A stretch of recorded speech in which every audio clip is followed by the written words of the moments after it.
Hello, everyone. My name is Tim, and I'm your host of the All Out Coach podcast, dedicated to sharing unique and candid stories from leaders who are experts at integrating all different aspects of life into their business and their legacy, and who will inspire you to stretch yourself and lift others. I connected with my guest on LinkedIn earlier this year in the winter because of his unique content and education that he shared consistently, and his background. When he invited me to the presentation and premiere of his latest Diamond Goldfish, I could not miss it, despite that cold weather. He is a TEDx speaker, a senior marketing leader with 20 years of experience with different clients, Adidas, Synergy, Starbucks, just to name a few. He's an internationally renowned speaker with many millions of sky miles, I must imagine. And he's a Forbes columnist as well.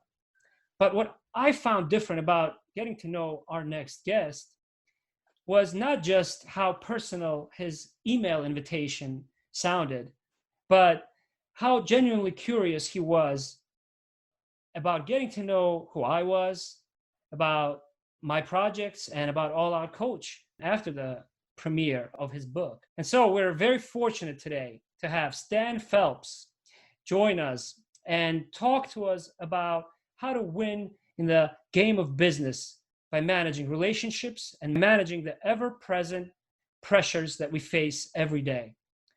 Stan, welcome to the All Out Coach podcast for the first time. I'm really glad to have you here. Thank you for having me, Tim. Great to be here.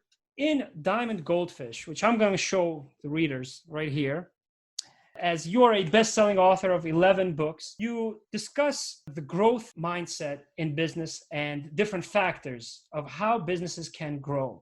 Can you please describe those factors and which ones can you control? Right.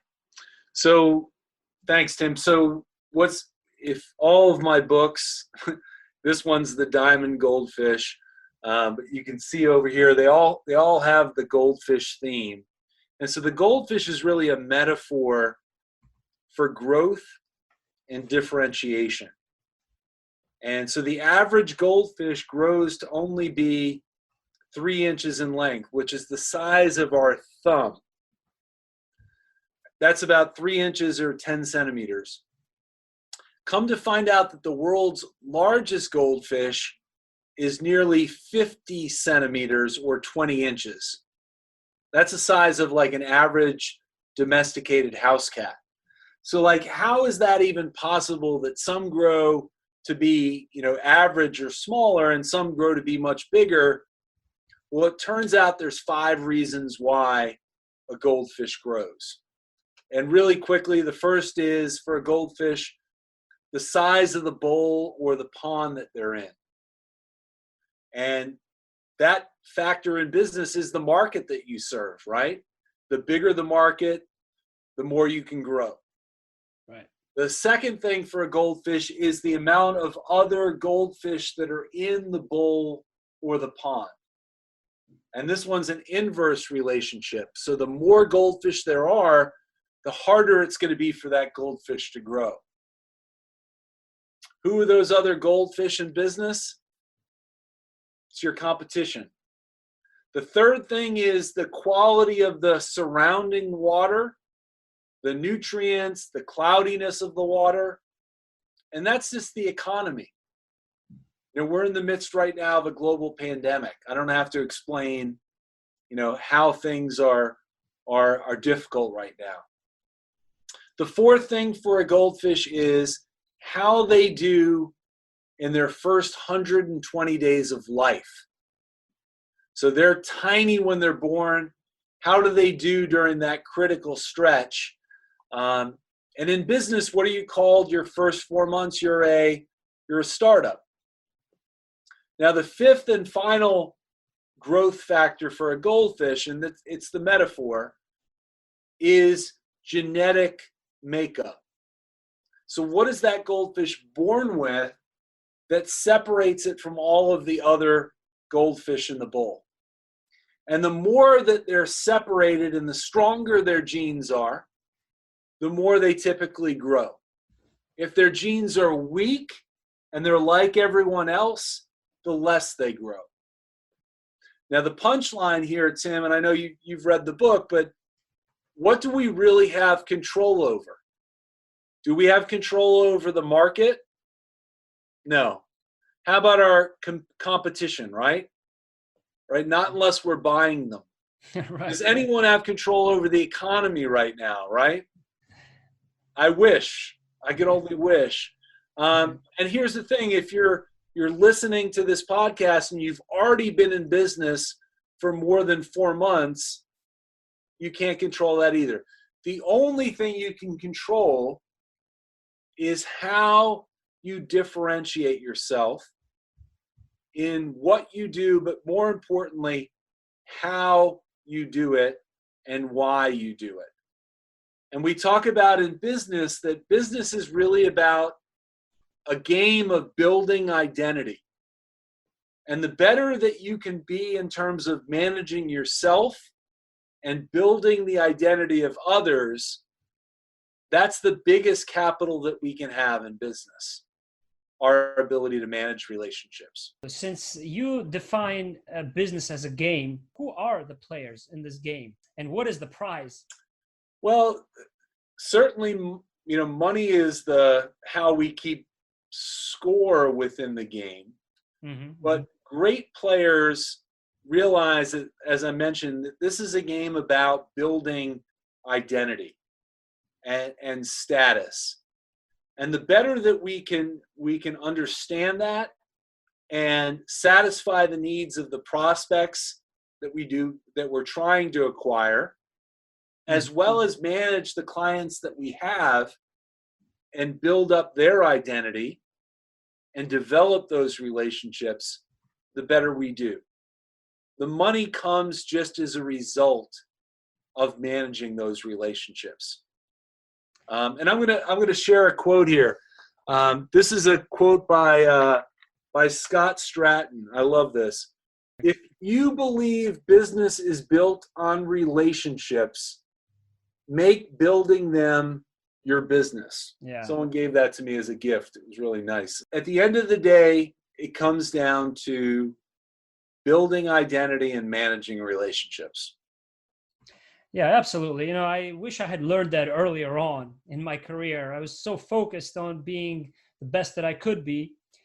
And it took me a lot of time and many different experiences and environments to realize that. And that's why I've actually recently, Stan, I've changed my tagline on LinkedIn, where it now is adding energy, excitement, one meaningful relationship at a time. Now, personalities, you mentioned a little bit about managing relationships. So can you talk a little bit about the different personality types in business and how do you adapt your approach to differentiation to different personalities?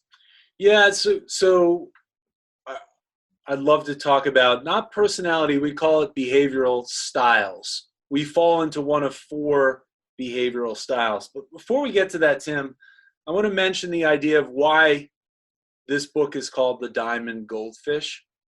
Yeah. And so the idea of the diamond in the diamond goldfish is simply this idea of managing ourselves in business at what we call the diamond rule, following the diamond rule.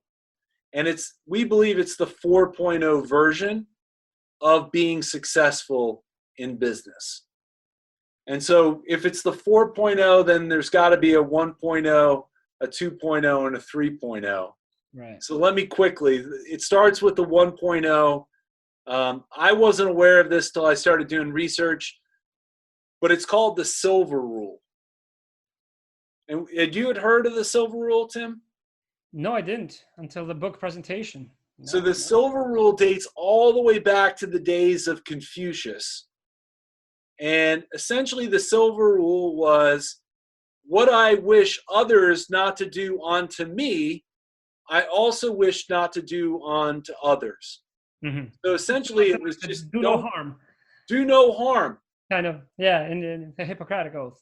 Yeah. And we talk about it in the book. That's not a bad place to start.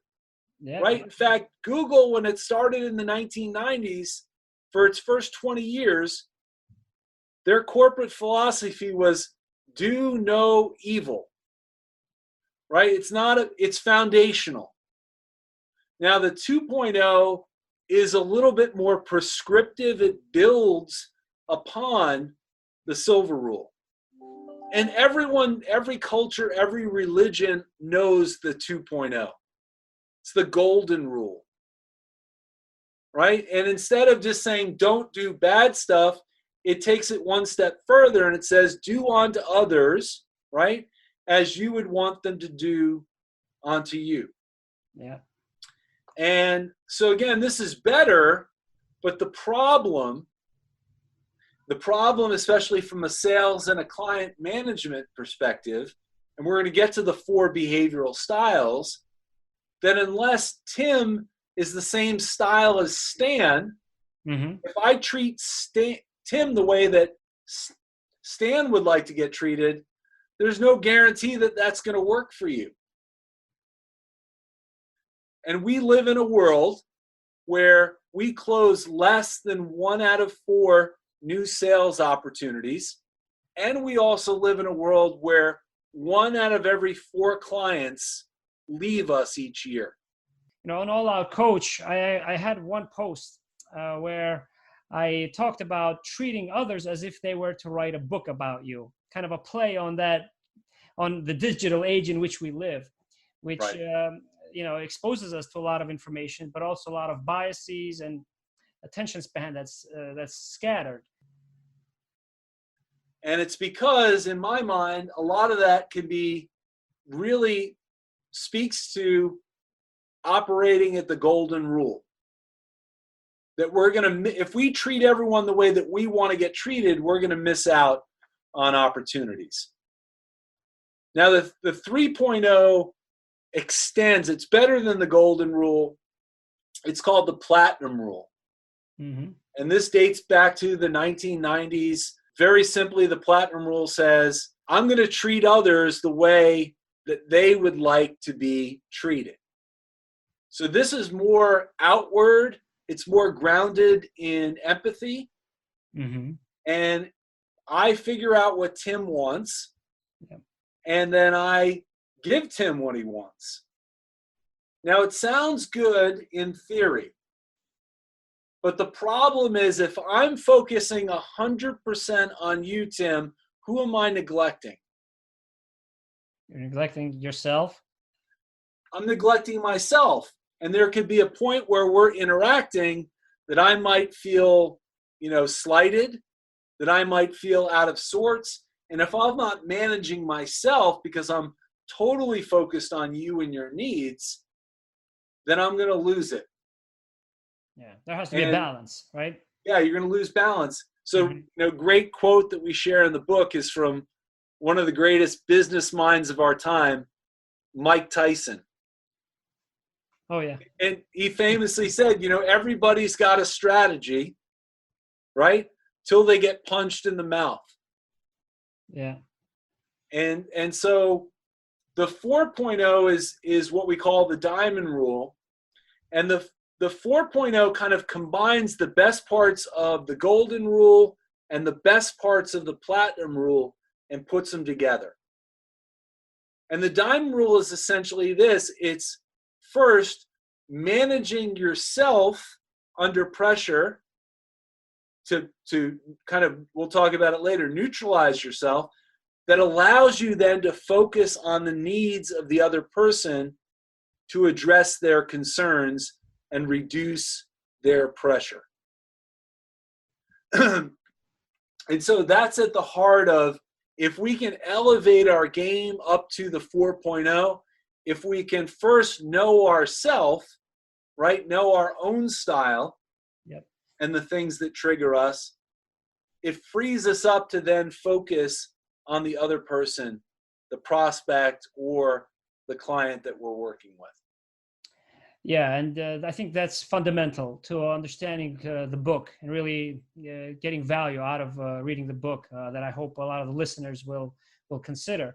I think regardless of what environment we've worked in, whether or not it was corporate or others, I think we've all been in a situation where our leader tells us we must go all in, and thinking that that's going to increase performance among employees, Right. among teams.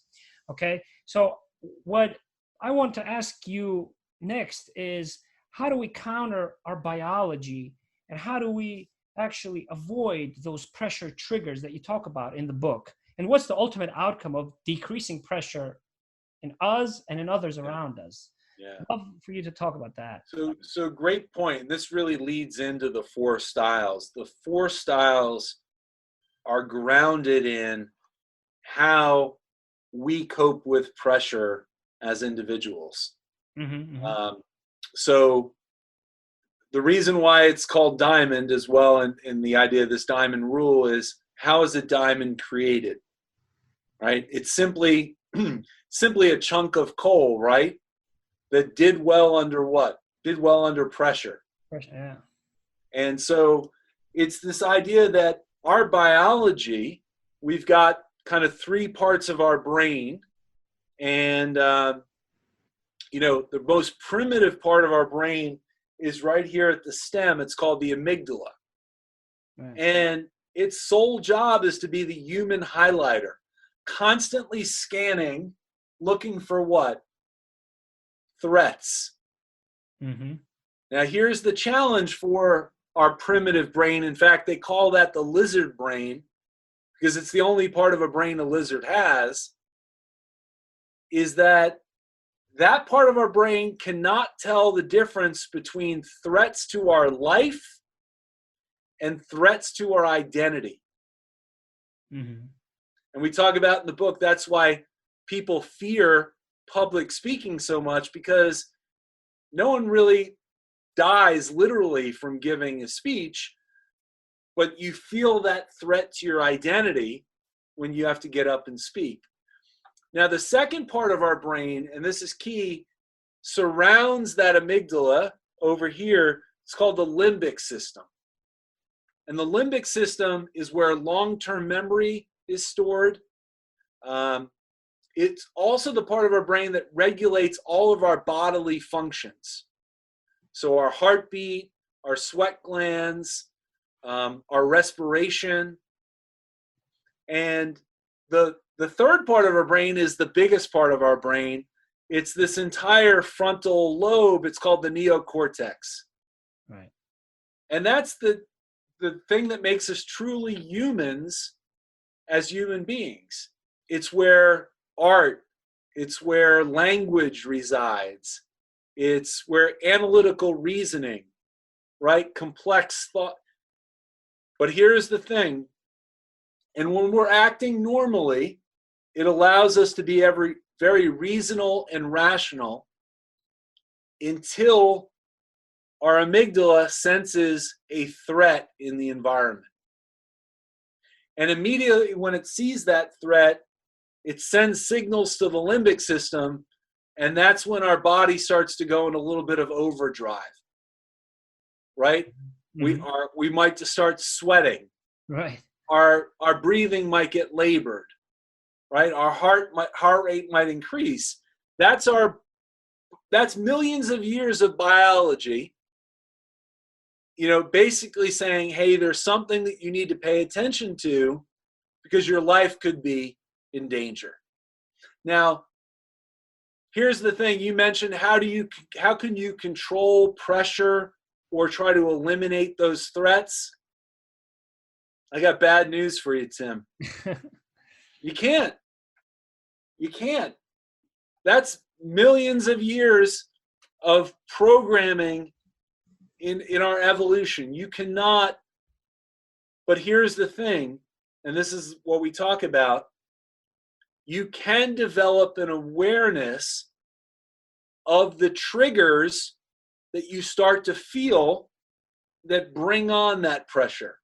And so a lot of it in the beginning is understanding when you feel like you're getting triggered under pressure. Mm-hmm. And if you can understand that, you can essentially step back, right, and not give into the pressure, and maybe take a few steps to clear your mind. Now, the important thing is it's understanding that we have 4 survival strategies when it comes to managing threats and pressure. Mm-hmm. And so really quickly, they inform the 4 behavioral styles. So the first one is what we call the rhino. If you imagine a diamond, it would be the top part of the diamond. We call that the rhino quadrant. And what does a rhino do when a rhino is threatened? It puts that horn down, and what does it do? It charges right at the situation. Right. And the strategy there is to try to dictate, right, and force the action and run right at the threat. The second one is the second quadrant was what we call the deer quadrant. So if you've ever seen a deer that all of a sudden gets, yes, can sense there's a threat, what does the deer do? It runs away. And boom, right? Yeah, it takes off. It's out of there. Same thing with a bird, right? Wings, boom. And the idea is they're going to get out of there, try to find an environment that is more suited where there's not that pressure. So their strategy is to migrate, right? Go somewhere else where the conditions are more favorable. Mm-hmm. Even whales do this. That's their strategy. They'll travel thousands of miles to improve their habitat. The third strategy is what's called the porcupine quadrant. So what does a porcupine do when they're under threat? Well, they just kind of hunker down, right? And I'm not doing a very good porcupine here, Tim, but they put the quills out. They have like 10,000 quills, and their strategy is to tolerate. Mm-hmm. They're just going to try to ride out the storm. Mm-hmm. Until the pressure subsides, right? And then they can get up. A turtle is very much like the porcupine. What do? They just retract into their shell and until the danger goes away. The fourth type is what we call the bear quadrant. And that's the idea of essentially when the environment starts to change and you start to feel a threat, what does a bear do? They go in the cave, right? Yeah. And they hibernate. They can physically shut their body down and lower their bodily function, right? And then ride out until conditions change, and then they come back out. Mm-hmm. Now, the thing is, by the time we're about 8 years old, there is one strategy that we tend to lock onto in terms of our personality. So the thing that we do when we're under pressure. And so it turns out those 4 survival strategies kind of inform the behavioral styles. And what are the behavioral styles? Sure. So the first style is kind of like that rhino, and it's what's called a control. So controls are all about really looking into the future. They want to make sure that there's a plan. They do a lot of thinking in their own head. And in the absence of a plan, they're going to charge in and start to dictate and try to take control of the situation. Mm-hmm. They can be some of the more difficult people to work with. They're absolutely critical for a team because of their long-term view. The second type is kind of like that deer. It's what we call an influence. And an influence lives like right now, in the now. They're all about coming up with ideas. And once we've come up with an idea, it's like, all right, let's go. Action now, right? Mm-hmm. They tend to be pretty outgoing people, influences. And they crave freedom. Like they want to be able to do what they want to do. If they start to feel constrained, or being told what to do, that's like death to an influence. So what does an influence do? If they feel like they're under pressure, they get out. Mm-hmm. That's the migrate. Because they lose their influence. Right? Yeah. The third type is kind of like that porcupine. So it's what we call a power, right? And a power is all about kind of the next 90 days. They're focused kind of on the now. They love structure, to-do lists. They're all about powering through, and they're the happiest when they've got a ton of work and they're busy.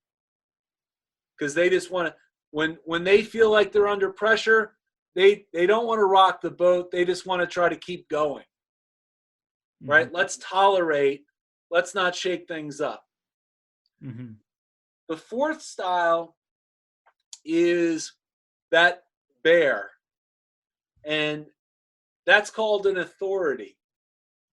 And an authority, their time frame is that they live kind of in the past. They're always looking at what we just did, because they're all about making sure that there's quality and that we're doing the right things in the right way. Mm-hmm. And an authority, because they live in the past, sometimes are reluctant to do new things, right? In fact, they don't want to make decisions unless they feel like they have all of the information that they need, Right. so they can feel like they're an authority before they make a decision. I see. So they're analytical. Wow. And in the absence of not having all of the information, they will do nothing. They will hibernate and as a survival strategy. Yeah. So control, influence, power, and authority. You mentioned you want to share your style. I'll share mine. Sure. I took the assessment. I'm a coach, but I follow coaches like yourself and many others who are innovative and who are unique. And so I took the assessment, and I was quite surprised. I thought I would be a control, but I was an authority. So I was like a bear who hibernates in these situations. That's analytical too. Well, again, I know you work in the sciences and pharmaceutical. That field requires you to what? Not make any rash decisions. You want to make sure that you have all of the information, right? Yep. It's very much about maintaining standards. That's just when you go through clinical research and yep. Approval. Right. I'm an idea guy, so I'm like an off the charts influence. Influence. Oh, okay. And so I'm all about coming up with ideas, like action, let's go now. And if somebody starts to tell me the things I need to do or constrain my freedom, I'm out of here. Right. It's why I kind of work for myself, right? I've got a horrible boss, but I work for myself for that reason. I like being independent. Right. You know your boss. You already know yourself. You've studied yourself. And that's an important step that many people don't take, I think. Now, all four of the styles work everywhere within an organization. But to further ground it, if I had to tell you, well, those controls that are always thinking about the future, they tend to be geared more towards a marketing function. I see. And people like me that are all about ideas and outgoing and relationship driven tend to do well in business development and sales. I see. The people that are the powers, right? The porcupine, like next 90 days, let's power through this. They're ideal for operations. They're like the backbone. In fact, they can get themselves in trouble because they can take on too much, because they're happiest when they're the busiest. And then the people that are authorities tend to do well in more administrative type of roles. So HR or finance, where you're always trying to be able to manage process and always looking about how to improve going forward, if that helps ground it a little bit more. Sure. Yeah, that's going to be helpful, I think, to those who listen to this, Stan. What type of research has been done on these personalities? Yeah, so Are there great any? question. So the methodology, it's called market force. I see. And you mentioned you went on diamondgoldfish.com and did the assessment. Right. So there's an assessment over the last 20 plus years. I think there's been over 150,000 assessments that have been done. I took the assessment, I read the book, and the more that I read about the different case studies that you have in the book, the more that I truly realized, wow, that's really me. And I think that a lot of the people who may read this book are also going to find a discovery somehow. You know, when they're going to get to know themselves a little bit better. And when I think about leaders who are very successful, who are those that I admire, for example, I think they know how to shift gears from one situation to another one. We often, I think, make assumptions about others in terms of their behavior, their character, their capabilities. And particularly when the time is limited and we're faced with a lot of pressure, not all of us actually train our intuition, I think, right, sufficiently to really understand and identify, who am I dealing with? Is this a control? Is this an influence? And how do I manage my style accordingly? right. But those that are successful, I think they know how to shift gears. So can you talk a little bit about how people can change from one behavior style to another? So what's important to understand is that on an average day, that when there's no pressure, things are operating normally, I can go from being a kind of a control mindset and style in the morning to pounding stuff out and powering through stuff in the afternoon, and then go into a brainstorm and have different ideas, to working on my books and doing all of the finance and that an authority would be. It's only when the pressure starts to rise do we start to go back to our natural behavioral style. I see. So I want to make that clear. So it's not like you're going to act always in that way. But here's the thing. There are certain characteristics when you have that style of how you like to deal with other people. And for example, there are people like me who has an influence on more, relationship, warmth, or sincerity driven, that when I start a meeting with someone, I don't want to get right to the business. Yeah. Right? I want to develop a little rapport. Yep. I want to feel good about the other person.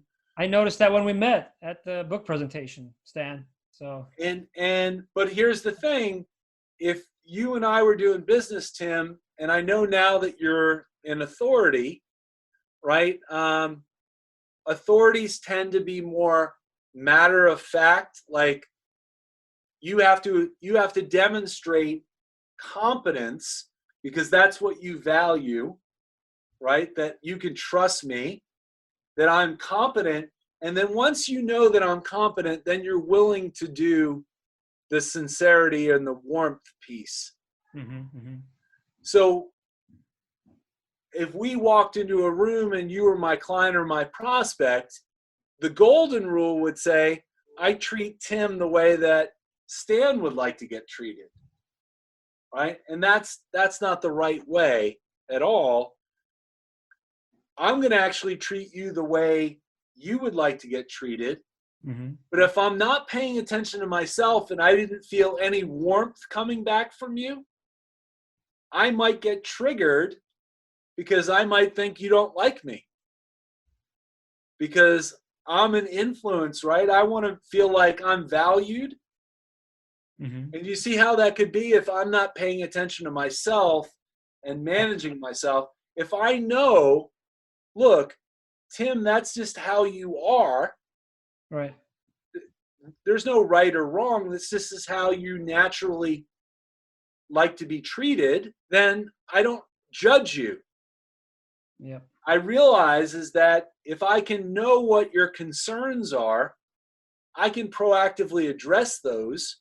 So for example, if I go into a meeting as an influence, I could care less if you give me an agenda, right? Because I'm going to be like, let's come up with ideas and be right in the moment.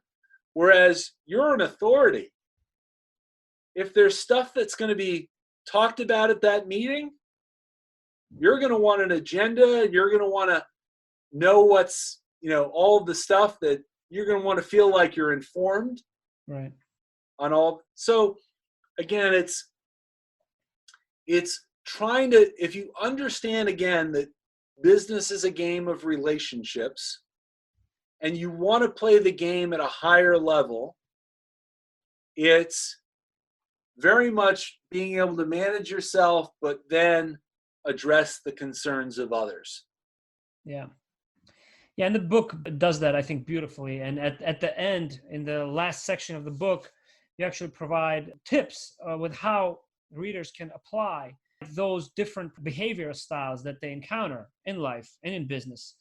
Take a look through the book, listen to this podcast, and also see what you can do differently after reading the book, because it does offer you a lot of resources. Judging by my own personality and in my career, in the in pharmaceutical industry, I've dealt with many different types of personalities in marketing and sales, and I've always been the kind of person who wanted to demonstrate impact and stretch my abilities a little bit farther. That's why I came up with my slogan, right? At All Out Coach. All out, yeah. So yeah, so I always find it interesting to understand what value, like you said, and what identity I have across different functions and learn about different functions, because there are times from my career where I've had to be creative and I've enjoyed it. I've kind of lost myself being innovative, not always analytical. But in terms of trust and identity, with the prize being identity, you define it very simply, and I think in a very important way in the book, of value plus trust, I believe, correct? Right. Yeah, absolutely. Can you talk a little bit about trust, that trust aspect? How do you define trust? I think, which you do, I think, in the book as well. Yeah, trust is really combined of those two things that I just shared, sincerity and competence. So 80% of how we view other people comes down to just those two elements. Right. And again, depending upon your behavioral style, you tend to prioritize one over the other.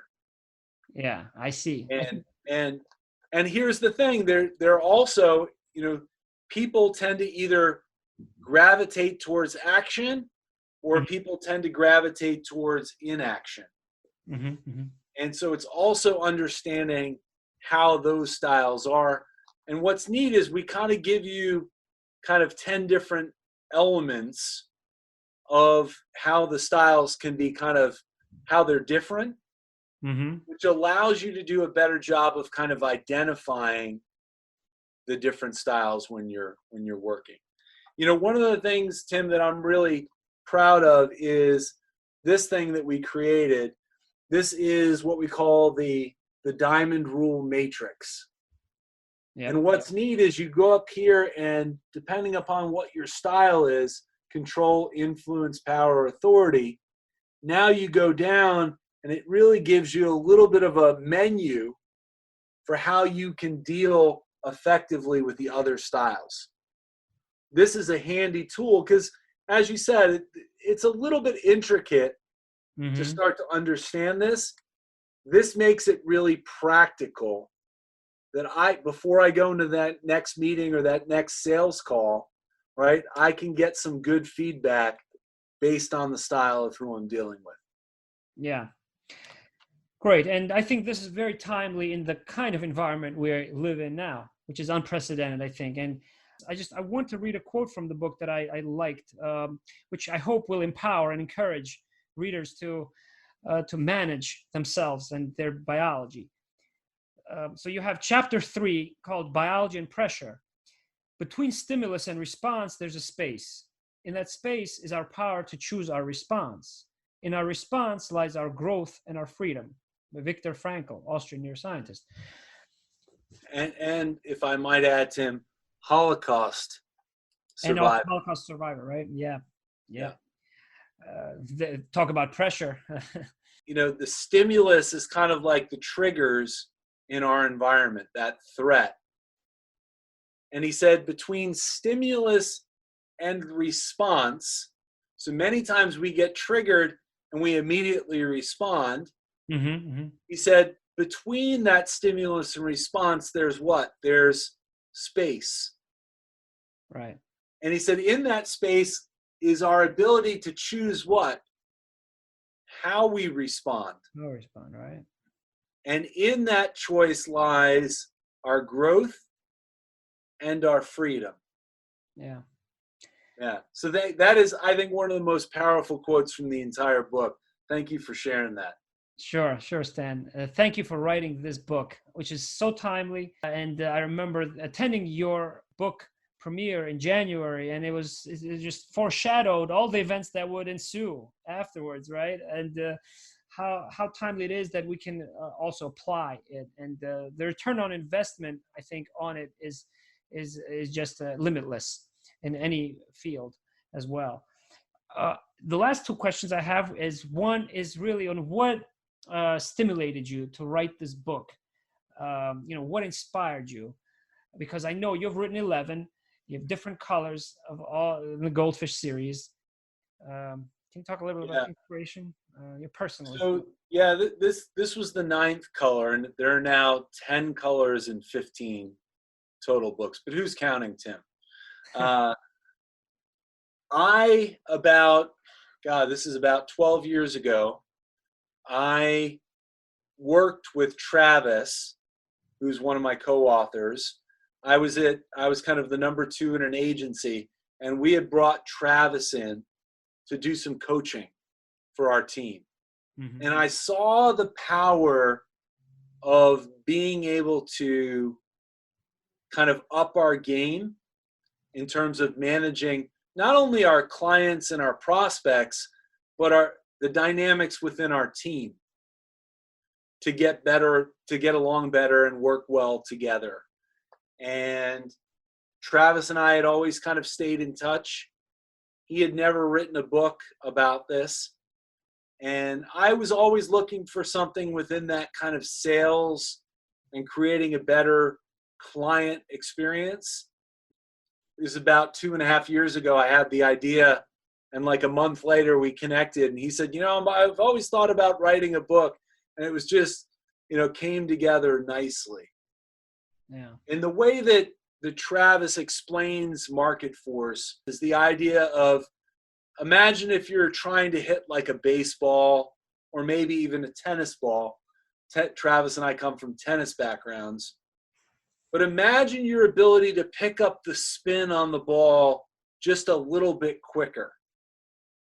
Your ability to then, hit that ball or hit that stroke may go from being a defensive to an offensive posture by just that small little bit of insight.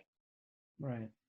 And that's what I think, if you become a student of this and you can raise your game, is what Diamond Goldfish can give you. Yeah.